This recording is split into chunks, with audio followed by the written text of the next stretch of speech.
शाम ढलने के बाद एक लड़की को दीपक लेकर जमींदार की छत के ऊपर के कमरे में जाती हुई दिखाई देती है। वो लड़की उस कमरे से रोती है।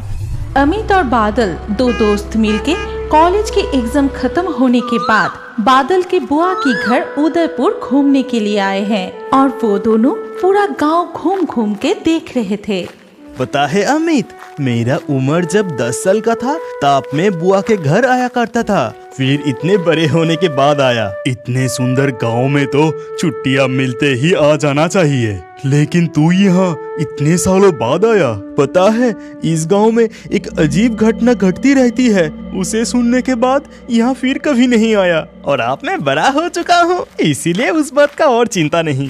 तभी अचानक उनके सामने एक आदमी आया जिसका पैर में जूता, बदन पर कपड़ा नहीं था, माथे पे बाल बहुत ही कम था, एक छोटा सा मैली धोती पहने हुए थे। बाबू लोग, उधर मत जाना, उधर खतरा है। खतरा? कैसा खतरा? कौन सा खतरा? सुनो इधर।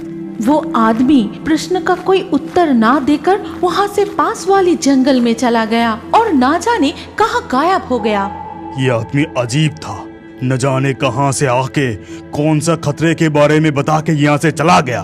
मैं तुझे इस गांव के वो अजीब घटना के बारे में कह रहा था ना, मुझे लगता है कि वो उस घटना के बारे में ही आज्ञा करके गया। अब चल यहाँ से। इसके बाद वो दोनों बुआ के घर लौट आए। फिर रात को खाना खाते समय बादल अपने बुआ से पूछा, अच्छा बुआ जी, जब मैं छोटा था तब इस गांव की वो जमींदार के घर में भूत देखा जाता था। क्या वो भूत अब भी दिखाई देता है? हाँ, दिखाई देता है ना, हर रात को लगभग 20 सालों से। उस भूतिया घटना की रहस्य के बारे में आज तक किसी को कुछ पता नहीं चला। भूतिया घटना? इसके बारे में मुझे जानने का बहुत इच्छा हो रहा है। फिर बुआ जी अमित को पूरा घटना खोल के बताई। तो फिर ध्यान से सुनो मेरी बात। इस गांव में जो पुराने जमींदार के हवेली है वो लगभग पूरा टूट चुका है। अब तो गांव के कोई भी वहाँ नहीं जाता। लेकिन शाम ढलने के बाद एक लड़की को दीपक लेकर जमींदार की छत के ऊपर के कमरे में जाती हुई दिखाई देती है, लेकिन उसे करीब से कोई भी नहीं देखा। वो लड़की उस कमरे से कभी बचाओ बचाओ कहकर पुकारती है तो कभी रोती है और कभी कभी गाना भी गाती है। और आज तक जो कोई उसकी वो दर्द भरी पुकार सुनकर उसे बचाने जाता है वो लौट कर नहीं आता। असल में वो एक नरभक्षी पिशाचिनी है। आप ये क्या कह रहे हैं? क्या वो पिशाचिनी वहाँ अब भी है? हाँ, वो है ना, जरूर है। रात गहरे होते ही या तुम उसकी रोने की आवाज और नहीं तो गाना जरूर सुन पाओगे। लेकिन तब तुम दोनों घर से मत निकलना। तब रात काफी गहरी थी। अमित और बादल भी सो रहे थे। तभी अचानक एक सुरीली गाने की आवाज आती है।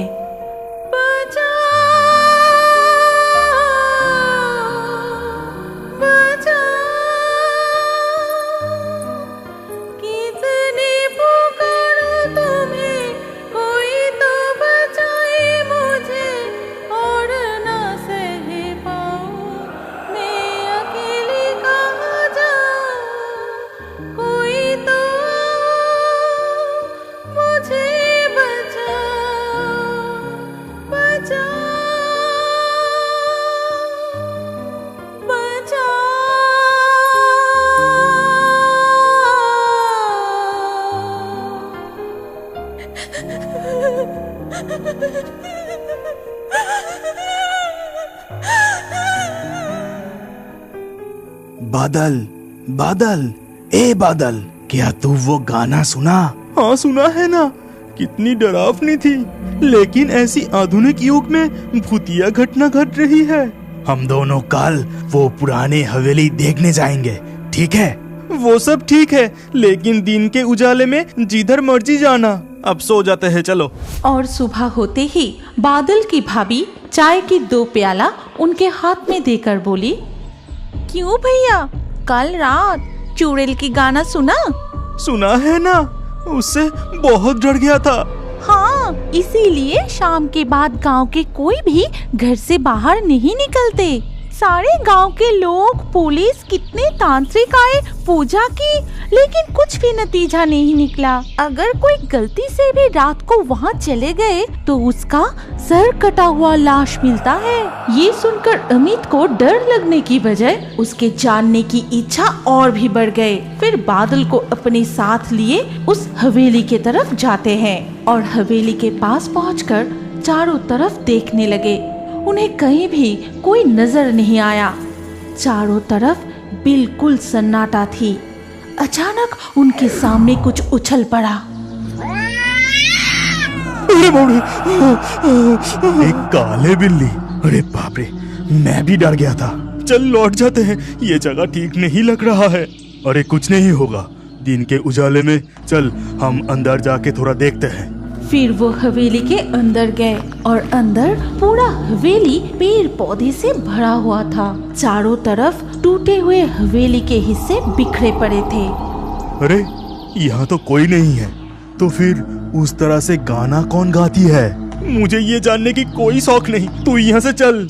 इसके बाद अमित और बादल वहाँ से लौट आए। फिर दोपहर को तालाब में बहुत मजे से नहाए। नहाने के बाद घर लौट के बुआ के हाथ के बने स्वादिष्ट खाना खाने के बाद अमित और बादल मिलके दोपहर को आराम से सो गए। लेकिन बादल जब नींद से जागी तब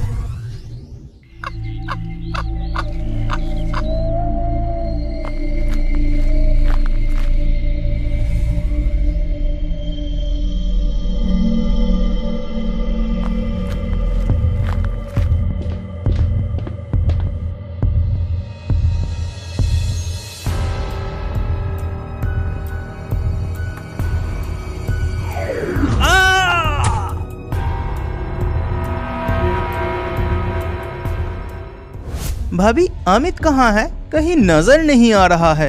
मुझे क्या पता भैया, मैं तो जानती थी कि आप दोनों कमरे में ही सो रहे हैं। भाभी के मुंह से ऐसी बात सुन के बादल घबरा गया।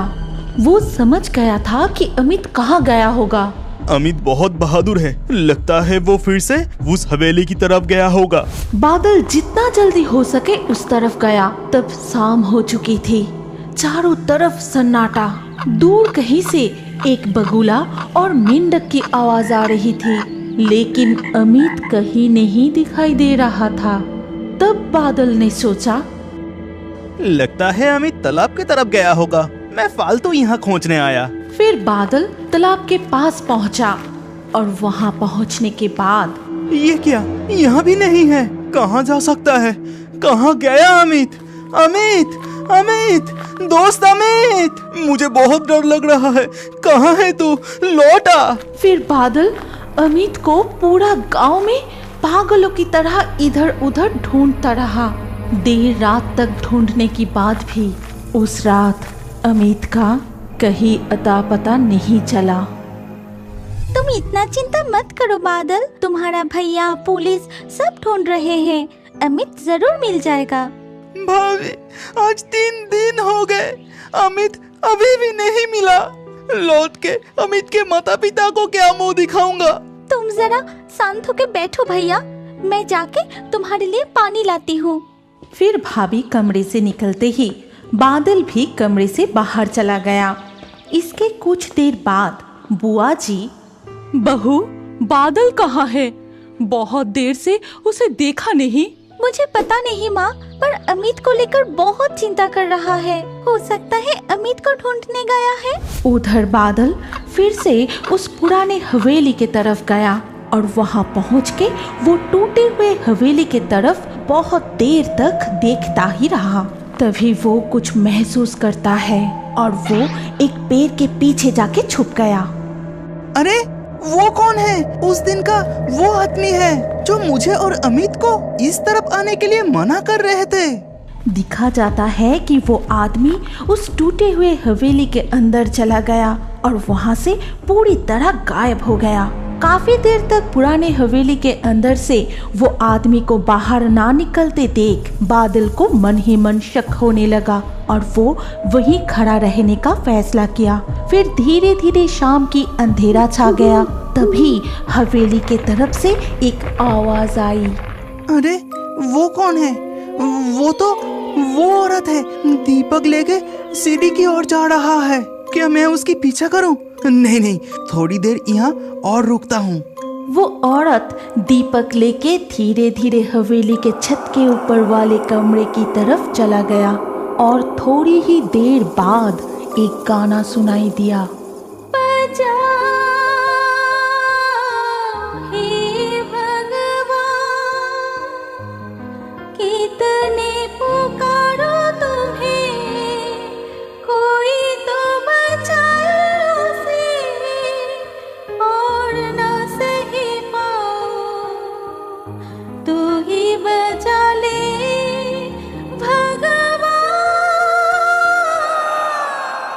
इतने में बादल वहीं खड़ा रह के सोचने लगा। नहीं, ये तो भूत हो ही नहीं सकता। क्या भूत इस तरह से गाना गा के भगवान को पुकारेगा? सारे राज यहीं छुपा है। उधर शाम हो जाने पर भी बादल को घर ना लौटते देख उसका बुआ जी जोर जोर से रोने लगे। मैं तुम लोगों की बात नहीं मानूंगी, ये सब कुछ मेरी वजह से हुआ है। वो नरभक्षी पिशाचिनी की घटना उन्हें सुनाई थी, इसीलिए ये सब हो रही है। जरूर वो नरभक्षी पिशाचिनी उन दोनों को खा चुकी है। अब मैं क्या करूंगी? ये आप कैसी बातें कर रही है माँ? आप शांत हो जाइए, वो दोनों ही जरूर मिल जाएंगे। इधर बादल पेड़ के पीछे से देखा कि वो औरत सीढ़ी से उतर के दीपक लिए फिर से एक कमरे की तरफ चली गई। तभी वो आवाज फिर से सुनाई देती है और दीपक की रोशनी भी गायब हो गया। बादल कुछ देर तक वहाँ ही खड़ा रहा और वो अचानक से देखा कि वो जहाँ छुपा है उससे थोड़ी ही दूर की एक झाड़ियाँ कांप उठी। फिर चांद की रोशनी में वो जो देखा उससे उसका रोंगटे खड़े हो गए। अरे वो कौन है? कितना भयंकर चेहरा है उस आदमी का, लेकिन वो यहाँ कब छुपा? उसका हाथ में कितना विशाल तलवार। मैं किस्मत वाला हूँ कि मैं उस औरत का पीछा नहीं किया, नहीं तो वो मुझे मार डालते। वो आदमी धीरे धीरे हवेली के अंदर चला गया और अंधेरे में गायब हो गया। तभी फिर से वही आवाज सुनाई दिया, वो भी दो बार।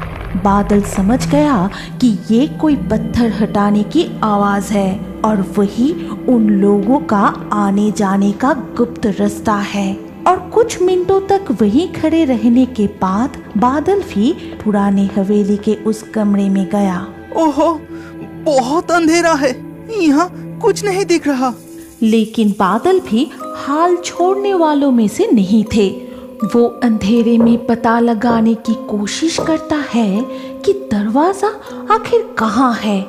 फिर एक ईंट पर हाथ पड़ते ही अचानक वैसे ही आवाज करके पत्थर की दरवाजा खुल जाता है, जो दिखने में बिल्कुल एक दीवार की तरह था। बादल अंदर जाते ही वो दरवाजा फिर से बंद हो जाते हैं। उधर तब गांव के थाने में बादल की भैया और पुलिस मिलके बातें कर रहे थे। इंस्पेक्टर, कुछ तो कीजिए, आज 3 दिन हो गए, बादल को संभाला नहीं जा रहा है। अमित को आप किसी भी हालत में ढूंढ निकालिए। आपको तो दिखाई दे रहा है कि उसे हम कितने ढूंढ रहे हैं, फिर भी न जाने कहां चला गया। क्या हुआ है उसके साथ, कुछ भी समझ में नहीं आ रहा है। इधर बादल एक सीढ़ी से नीचे की तरफ जाके देखा कि वो औरत किसी से बात कर रही है। बड़े भैया, मैं आपके पैर पड़ती हूँ, ये सब बंद कीजिए। चोरी डकैती सब कुछ कर रहे हो, उसके साथ इस तरह से मासूमों का जान लेना, ये पाप बंद कीजिए, मैं आपसे विनती करती हूँ। चुप कर, आजकल बहुत बोल रहा है। ये शहर का छोकरा हमारे बारे में सब कुछ जान गया है, उसे आप छोड़ नहीं सकते। इस अमावस्या में उसका बलि देंगे। कालिया, उधर का क्या हाल है? सरदार, इस छोरे के दोस्त पर भी कड़ी नजर रखी है। वो फिलहाल उसके बुआ जी के घर पर है, लेकिन पुलिस इस छोकरे का बहुत तलाश कर रहा है। ठीक है, जितना चाहे वो तलाश कर ले, लेकिन इस पन्ना डाकू को कोई पकड़ नहीं सका। ये जंगल, गांव, गुप्त रास्ते सब कुछ मैं जानता हूँ। मेरा कुछ बिगाड़ नहीं पाएगा। तो बस चारों तरफ अच्छे से नजर रख। जी सरदार, आप चिंता मत कीजिए। फिर वो डाकू अपने साथियों के साथ सीढ़ी की तरफ ना आके गुफा के अंदर से ही और कोई दूसरे रास्ते से अंधेरे में गायब हो गया। तब गुफा में रह गया वो औरत और कालिया, मतलब वो काले आदमी। इसके बाद वो औरत एक खंबे के पास जाके कहती है, देखो तो किस तरह की खतरा मोड़ लिया। अब तो तुम्हें अपनी जान भी गंवानी पड़ेगी। तुम इस गुफा में आए ही क्यों? बादल तब भी छुपते छुपाते थोड़ा और आगे आता है। फिर उस खंबे की तरफ देखते ही पहचान लिया और मन ही मन कहा, अमित, वो तो मेरा दोस्त अमित है। वो जिंदा है, लेकिन उसको बांध के रखे हैं। तभी वहाँ मौजूद वो काले आदमी उस औरत से कहता है, दीदी, इतना दयालु होना ठीक नहीं, उसे मरना ही पड़ेगा। ठीक है, मैं अब पहरा देने जा रहा हूँ। ये कहते ही वो आदमी सीढ़ी की तरफ आगे आता है। तभी बादल भी एक खंबे के पीछे छुप गया। वो आदमी सीढ़ी से ऊपर जाते ही फिर से वही आवाज, वो भी 2-2 बार। बादल समझ गया कि वो आदमी भी गुफा से बाहर निकल गया। अब यहाँ सिर्फ वो औरत और अमित है। तब बादल उनके सामने आया। अमित, मैं बादल तुझे बचाने में आ गया। वहीं रुक जाओ, नहीं तो जान से मारे जाओगे। कौन मरेगा दीदी? आप तो मेरी माँ जैसे हो। आप हमें मार नहीं सकते, और यहाँ आपके अलावा कोई है भी नहीं। माँ? तुम मुझे माँ कह के पुकारा? मुझे जब एक बार माँ कह के पुकारा तो इस माँ का फर्ज बनता है अपनी बेटों का प्राण रक्षा करना। लेकिन वो लोग तो कभी भी यहाँ आ सकते हैं। आप ही हमें बताइए कि हम किस रास्ते से भाग के बच सकते हैं। वो औरत बिना देर किए जल्दी से अमित की रस्सी खोल देती है। फिर तुम दोनों मेरे साथ आओ इस रास्ते से। फिर वो दोनों भी उस औरत के पीछे पीछे उस रास्ते से ही जाने लगे। अरे बाप रे, कितना अंधेरा है, कुछ दिखाई नहीं दे रहा। और उस रास्ते से कुछ दूर जाने के बाद उन्होंने देखा कि वो एक नदी किनारे आके पहुँचे हैं। तुम दोनों को तैरना आता है ना? माँ, हम दोनों को ही तैरना आता है। तो फिर तैरते हुए उत्तर दिशा की ओर चले जाओ। जब तक कोई घाट नजर न आए तब तक रुकना मत, और जब तक सुबह न हो जाए तुम दोनों पानी में ही छुपे रहना। नदी के घाट पर लोग नहाने के लिए आए हैं देखने के बाद नदी से बाहर निकलना, ठीक है? लेकिन आपका क्या होगा माँ? मेरी चिंता मत करो, तुम दोनों यहाँ से जल्दी भाग जाओ। बादल और अमित बिना देर किए उस अंधेरे में ही नदी में कूद गया और चांद के रोशनी में तैरते हुए उत्तर दिशा की ओर आगे बढ़ने लगा। क्या आपको पता है, हमारी कहानी के हिस्सा आप भी बन सकते हैं। कैसे? पहले हमारे पिक्सटून चैनल को सब्सक्राइब कीजिए, फिर आपका नाम कमेंट में लिख दीजिए। लकी ड्रॉ के माध्यम से आपका नाम चुना जाएगा, और हमारे नए कार्टून वीडियो में किस किस का नाम चुना गया है वो जानने के लिए स्क्रीन के ऊपर इस वीडियो कार्ड में क्लिक कीजिए।